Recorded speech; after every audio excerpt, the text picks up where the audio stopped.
नमस्कार बच्चों, आज पुनः आज सभी का स्वागत है हमारे चैनल राम संस्कृत क्लासेस में। हम लोग कल भाग 1 पढ़े थे, जिसमें हम लोगों ने पढ़ा था वर्ण क्या है, वर्ण के प्रकार पढ़े थे। आज उसी श्रृंखला को हम पार्ट 2 में लेकर आए हैं, जिसमें हम लोग पढ़ेंगे, फिर वर्ण के भेद भी पढ़ा था, वर्ण, स्वर और व्यंजन। उसमें आज हम पढ़ेंगे स्वर किसे कहते हैं, स्वर के भेद क्या हैं और स्वर के प्रकार कितने होते आदि हम सब पढ़ेंगे। फिर संस्कृत में स्वरों की संख्या क्या होती आदि हम आज पढ़ेंगे। तो स्वर वर्ण किसे कहते हैं? स्वर वे ध्वनियाँ हैं जिनके उच्चारण के लिए किसी अन्य वर्ण की सहायता या आवश्यकता नहीं होती है, ऐसे वर्ण स्वर्ण वर्ण कहलाते हैं। अर्थात हम लोगों ने पढ़ा था कि वर्ण वह मूल ध्वनि होती है जिसका हम उच्चारण करते हैं, वह छोटी से छोटी मूल ध्वनि होती है जिसका हम उच्चारण करते हैं, जिसके खंड या टुकड़े ना किए जाएं। फिर उसी में था स्वर भी था, व्यंजन भी था। फिर स्वर में क्या है? स्वर वह मूल ध्वनि होती है जिसका उच्चारण हम जब करते हैं तो किसी अन्य स्वर की या किसी अन्य व्यंजन की आवश्यकता नहीं लेनी पड़ती। जैसे हम आ का उच्चारण करते हैं तो हमें इसमें आ के उच्चारण करने में किसी स्वर की भी आवश्यकता नहीं पड़ती है और किसी व्यंजन की भी आवश्यकता नहीं पड़ती है। ठीक इसी प्रकार जितने स्वर हैं, जैसे आ, ई, उ, री, लिरी, ए और ओ, ऐ तथा औ, इन सभी स्वरों का जब हम उच्चारण करते हैं तो इनके उच्चारण में हमें किसी अन्य स्वर की आवश्यकता नहीं पड़ती है। तो बच्चों, संस्कृत में स्वरों की संख्या, संस्कृत में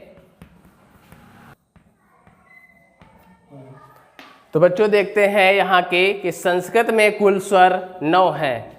आ, ई, उ, री, लिरी, ए, ओ, ऐ और औ। 1, 2, 3, 4, 5, 6, 7, 8 और 9। यह 9 क्या हैं? संस्कृत के 9 स्वर हैं। तो जैसा कि हमने देखा कि संस्कृत के स्वर 9 हैं। यह स्वर 2 प्रकार के होते हैं। आइए देखते हैं उनको हम। तो यहाँ देखते हैं, इसमें पहला है मूल स्वर, जिसमें आ, ए, उ, रे और लिरी, इन 5 स्वरों को मूल स्वर कहते हैं। और ए, ओ, ऐ और औ, इन 4 वर्णों को हम संयुक्त स्वर कहते हैं। संयुक्त स्वर इन्हें क्यों कहते हैं? क्योंकि यह जो स्वर होते हैं यह 2 वर्णों के मेल से बने होते हैं, इसीलिए इन वर्णों को हम संयुक्त स्वर कहते हैं। अब देखते हैं कि जो संयुक्त स्वर होते हैं वह किन किन वर्णों से मिलकर बने होते हैं। तो बच्चों देखते हैं संयुक्त स्वर। संयुक्त इन्हें क्यों कहते हैं? क्योंकि यह जो वर्ण होते हैं 2 वर्णों के मेल से बने होते हैं। जैसे हमारा संयुक्त स्वर है ए जो होता है आ प्लस ई, आ और ई जब मिलता है तो ए स्वर बनता है। उसी तरह जो ओ वर्ण है वह भी आ और उ 2 वर्णों के मेल से बनता है, इसको ओ, इसीलिए इसको क्या कहते हैं? संयुक्त। इसी तरह आए जो वर्ण है वो आ और ए 2 वर्णों के मेल से बनता है, और जो आओ वर्ण है वह भी आ प्लस ओ से मिलकर बनता है आओ वर्ण। इसीलिए इन 4 वर्णों को हम संयुक्त स्वर कहते हैं। और यहाँ देखते हैं ए और ओ को गुण स्वर कहते हैं। क्या कहते हैं? गुण स्वर। और आए और औ को वृद्धि स्वर कहते हैं। क्या कहते हैं? वृद्धि स्वर।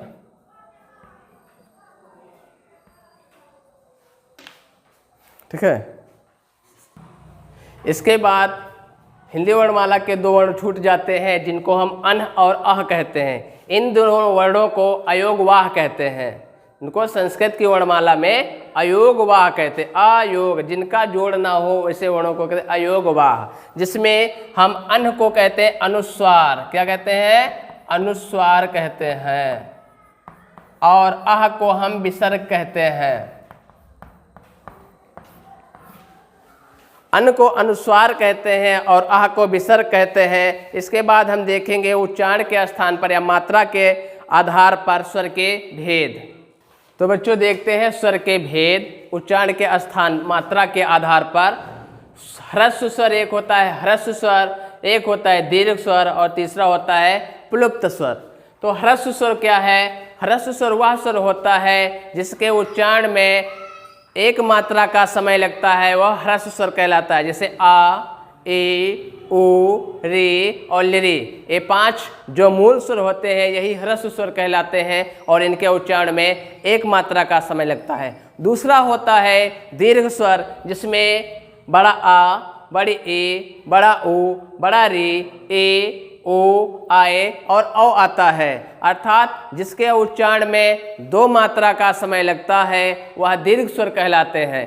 यानी इन सभी वर्णों के उच्चारण में 2 मात्रा का समय लगता है, यह सब वर्ण है दीर्घ वर्ण। इसके बाद आता है प्लुप्त स्वर। जिस स्वर या वर्ण के उच्चारण में 3 मात्रा का समय लगे या 2 मात्रा से अधिक समय लगे उनको कहते हैं प्लुप्त स्वर। जब हम किसी को दूर से पुकारते हैं तो वहाँ पर प्लुप्त रहता है। जैसे कहते हैं ए कृष्ण, तो वहाँ पर प्लुप्त रहता है और इसको लिखने में वहाँ पर 3 हिंदी का 3 लिख दिया जाता है। जैसे हे कृष्ण दूर से पुकारते हैं, फिर ऐसे हिंदी का 3 लिख दिया जाता है, इसको कहते हैं प्लुप्त स्वर। इसमें 3 मात्रा का स्वर लगता है। तो कैसा रहा आज का वीडियो? लाइक कमेंट करें और ज़रूर बताएं। अब मिलते हैं अगले वीडियो में, उसमें हम पढ़ाएंगे व्यंजन क्या है, व्यंजन के भेद, व्यंजन के प्रकार। पढ़ने के लिए चैनल को सब्सक्राइब करें, लाइक करें, कमेंट करें। ज़रूर बताएं वीडियो कैसा है।